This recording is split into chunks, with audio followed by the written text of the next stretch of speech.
Bullets per minute, or BPM for short, is an awesome punchy rhythm shooter. That's really all you need to know. If you like that, you should go play it. It's no nonsense, and so is this intro.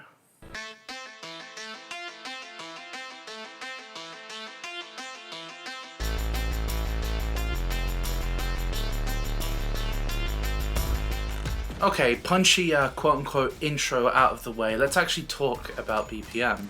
Grab a little bit of Doom, a bit of Crypt of the Necrodancer, and a smidgen, I don't think I've ever used that word before, of Guitar Hero, I guess, and you have a totally useless picture of what I mean by bullets per minute. Here's some gameplay to put my point across.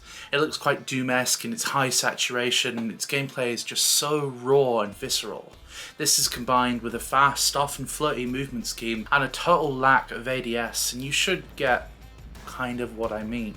Even Doom itself as a game I've always noticed has a certain rhythm to it. As someone who compulsively shoots in time when there's a particularly killer song, BPM is the perfect title for me.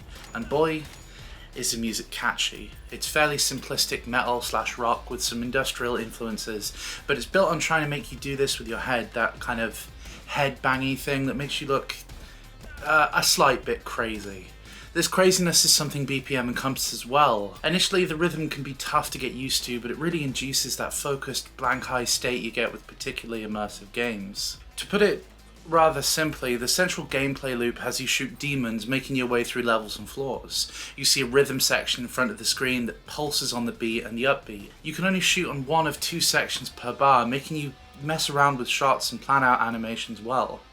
It becomes endlessly satisfying as you work out when is the best to dash, when you should spray, and when reloading might benefit you most. Every action you take has a rhythm and cooldown that must be mastered.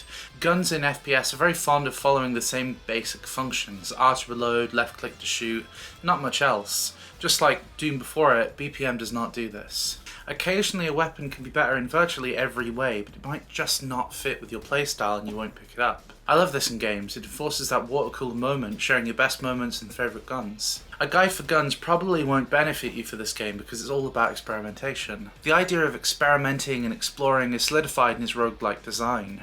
There is nothing long-standing about BPM. Each time you play initiates a new run, and that run either succeeds or fails. You will probably fail a lot. I wouldn't go for this if you just don't like difficulty very much in game, which is fair enough. Sometimes you just want to relax. You probably won't relax with BPM, but that's exactly what makes it work so well. It is a bit of a cliche, but you're on the edge of your seat in each run as you weave in between hits and fire back in kind.